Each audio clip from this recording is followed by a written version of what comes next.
चलो, so let's understand the this class today. Structure of atom, ठीक है, पता ही है ना, एटम क्या है सब कुछ पता है, everything is made up of atom, ठीक। थॉमसन का जो मॉडल था वो था plum pudding model. Hello hello excuse me, be silent everyone. See, Thomson का जो मॉडल था वो क्या था? Plum pudding model. क्या बात क्लियर है?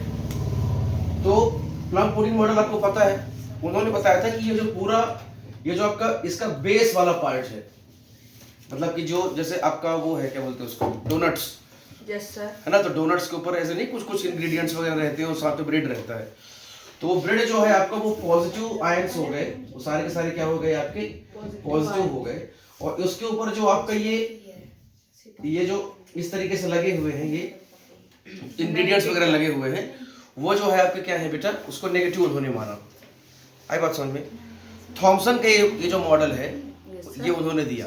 उन्होंने कहा कि एटम अगर होगा तो वो इस तरीके से होगा, एटम अगर होगा तो वो इस तरीके से होगा। क्या बात क्लियर है? Thomson proposed that an atom consists of a positively charged sphere and electrons are embedded in it. Embedded means they are inside that donut, okay? Like donut, the bread part is representing the positive charges and the ingredient, suppose there is some kind of ingredients, so that will represent the negative charge. Are you getting what I am saying? The negative and positive charges are equal in magnitude, so the atoms as a whole is electrically neutral. He told that number of positive charges and number of negative charges will be same. so it will neutral. हाँ, it will be neutral. neutral मतलब क्या? Positive और negative बराबर होंगे, तो दोनों एक दूसरे को क्या कर लेंगे, कैंसिल कर देंगे। क्या बात क्लियर है? यस सर, जैसे तुम्हारे बाजुओं में कुछ ताकत है तो इसके बाजुओं में भी कुछ ताकत है ना, दोनों ताकत बराबर है, तो तुम मुझसे नहीं लड़ेगा, वो भी तुमसे नहीं लड़ेगा। आई बात समझ में? और अगर इसके पास बाइसेप्स वगैरह है, सिक्स पैक्स वगैरह है, और तू कैसे है, टिंगू मास्टर, तो तेरा काम हो गया भाई, काम हो गया तेरा। क्या बात क्लियर है? तो दोनों क्या है, एक दूसरे को क्या कर लेते हैं, न्यूट्रल कर लेते हैं। कैंसर। आई बात समझ में? दुनिया का भी यही सिस्टम है, जो ताकतवर होगा वो क्या करेगा, कमजोरों को गिरा देगा। आई बात समझ में? ये नियम ये मतलब सार्वत्रिक नियम है, इसीलिए हर व्यक्ति क्या कि इस प्रयास में लगा है कि वो ताकतवर बन जाए। क्या बात क्लियर है? चलो आगे आ जाओ। So although Thomson's model explained that the atoms are electrically neutral, the result of experiments carried out by other scientists could not be explained by this model as we will see below. ठीक है? Thompson का model जो है उसके बारे में बहुत सारी चीजें क्लास 11 में पढ़ोगे, ठीक है? अभी अपन उसमें ज्यादा डिटेल में बात नहीं कर रहे हैं उसकी। उनका मॉडल फेल जो हो गया, सुन रहे तू? उनका मॉडल जो फेल हो गया, वो क्यों हो गया? हेलो भाइयों, उनका मॉडल जो फेल हो गया क्योंकि जो आगे एक्सपेरिमेंट्स हुए, आगे जो देखा गया एटम्स के बारे में और जांच पड़ताल की गई और ज्यादा गहराई से देखा गया कि एक्चुअली में एटम है क्या, तो ये बात पता चली कि जो थॉमसन जी ने कहा था वो बात आगे जो है यहाँ पे प्रूव नहीं हो रही है।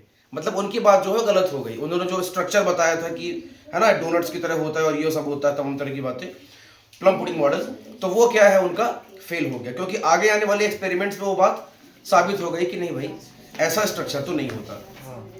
तो अपन बात करते हैं किसकी, रदरफोर्ड मॉडल। रदरफोर्ड जी ने क्या किया, शानदार एक्सपेरिमेंट किया।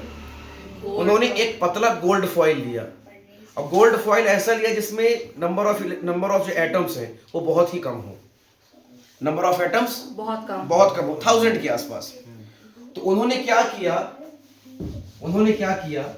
ये जो गोल्ड फॉइल था, ठीक है, ये जो गोल्ड फॉइल था बेटा, इसमें बहुत सारे एटम्स होंगे, ठीक है, इसमें बहुत सारे एटम्स होंगे।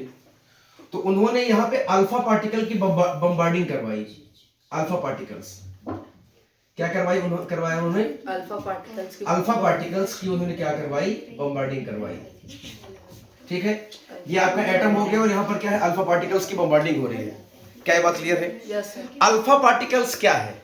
अल्फा पार्टिकल्स जो है उसके ऊपर 2 पॉजिटिव चार्जेस होते हैं।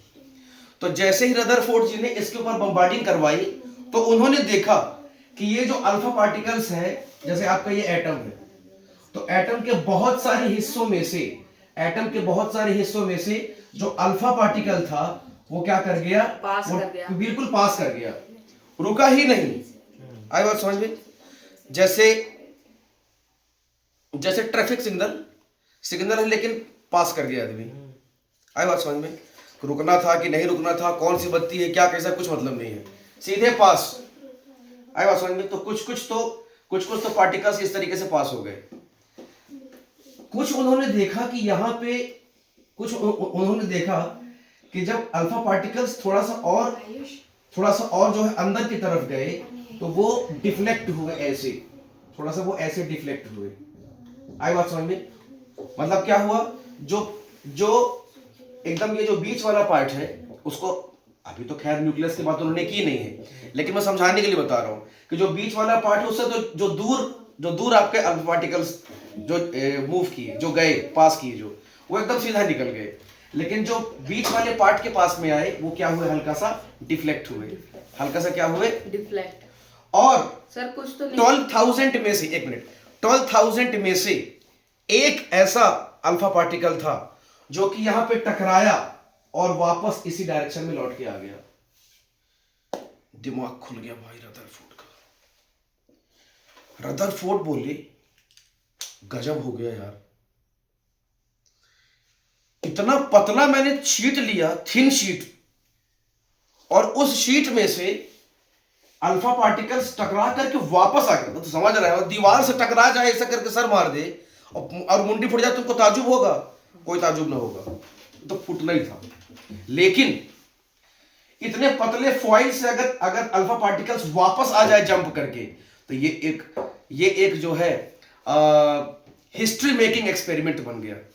क्या बात क्लियर है? रदरफोर्ड खोजना क्या चाहते थे? आओ, the distribution of electrons into different orbits of the atom was suggested by the Bohr and Bury.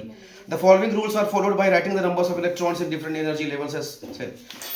वो खोजना कुछ और, इसमें लिखा है तुम्हारे बुक में, ये एनसीईआरटी की बुक है आप लोगों की, तो वो खोजना कुछ और चाहते थे। वो खोजना पता है क्या चाहते थे? वो खोजना चाहते थे कि एटम का स्ट्रक्चर होता कैसे है, उसको खोजना चाहते थे। लेकिन खोज क्या बैठे, उन्होंने ये खोज लिया कि एटम के बीच में न्यूक्लियस होता एक जो ये न्यूक्लियस होता है, इसको उन्होंने न्यूक्लियस नाम दिया। ये न्यूक्लियस जो होता है वो डेफिनेटली पॉजिटिव चार्ज लिए हुए होगा। पूछो क्यों? तो इसके पास जा करके टकरा करके वापस आ गया। Positive and positive charges repel each other and negative and positive charges attract each other. Are you getting what I am saying? Understood or not? One beautiful question is there in class 8th. Shivi, can you please tell me why the charges which develops on rubbing is called static charges? Can you please explain me? Oh my God! The charges which develops on rubbing does not move. That is why they are called static charges. And the charges, okay, when they are in motion, when the charges are in motion, that is called current. When the charges are static, are you getting what I am saying? There will not be the flow of current. The current will not flow in that case.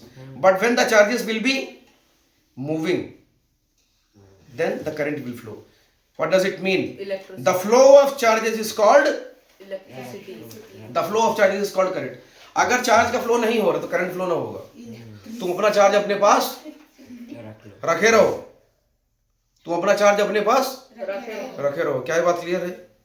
तुम अपने दिल में ख्वाब रखे रहो, हम ये करेंगे, हम वो करेंगे, हम ये बनेंगे, हम वो बनेंगे। लेकिन अगर तुम्हारा ये दिमाग चल नहीं रहा, मूव नहीं कर रहा है, हाथ ही तुम्हारा मूव नहीं कर रहा है कॉपी पेन में, तो तुम्हारा काम तुम अपना रखे रहो। दिमाग बुद्धि कुछ होने वाला नहीं। तो ठीक है, ये समझ में आया ये बात? Yes sir. कोई डाउट वाली बात? It's a beautiful experiment. Most of the fast-moving alpha particles pass through the straight line. What is the conclusion of that? Most of the fast-moving alpha particles straight through the gold foil. Some of the alpha particles were deflected by the foil by small angle. Surprisingly, 1 out of every 12,000 particles, 1 out of every 12,000 particles, तो लोग सोचोगे लेकिन sir 12,000 particle में से एक particle अगर लौट कर दे, ये कौन सी खास बात है? भाई मेरे बहुत खास बात है उनके लिए, हमारी उनके लिए, उनके मतलब रदरफोर्ड के कुछ खास वो चल रहा है क्या? उनका स्टेक लगा हुआ है इसमें? उनके लिए नहीं है। बात यह है कि बीच में कुछ ना कुछ था जिसने लौटा दिया। तो उस बात ने ये बता दिया कि एटम जो होता है उसके न्यूक्लियस में पॉजिटिव आयंस होते हैं।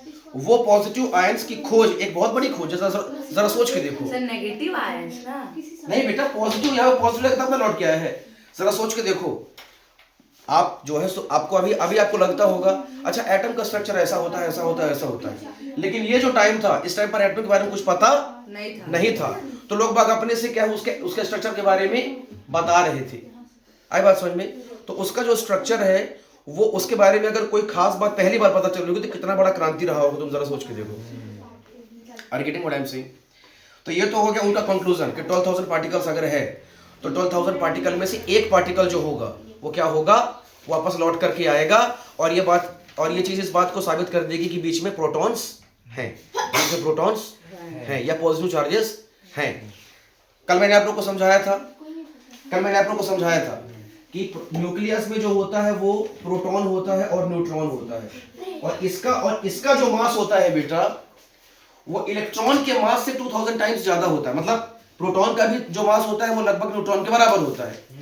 तो प्रोटॉन का मास इलेक्ट्रॉन के मास से 2000 टाइम्स ज्यादा होता है, और न्यूट्रॉन का जो मास होता है वो इलेक्ट्रॉन के मास से 2000 टाइम्स ज्यादा होता है। इसका मतलब ये है कि जो मैक्सिमम मास होता है एटम का वो न्यूक्लियस पे होता है, और न्यूक्लियस काफी भारी होता है। आ रही बात समझ में? तो इसलिए न्यूक्लियस को हिला पाना जल्दी पॉसिबल नहीं है। बहुत ज्यादा हाई एनर्जी दोगे तब जाकर के न्यूक्लियस क्या करेगा, हिलेगा, या न्यूक्लियस में कुछ भी अपन कर पाएंगे। क्या ये बात क्लियर है? चलो तो अपन बात करेंगे आगे इसके बारे में, ठीक है।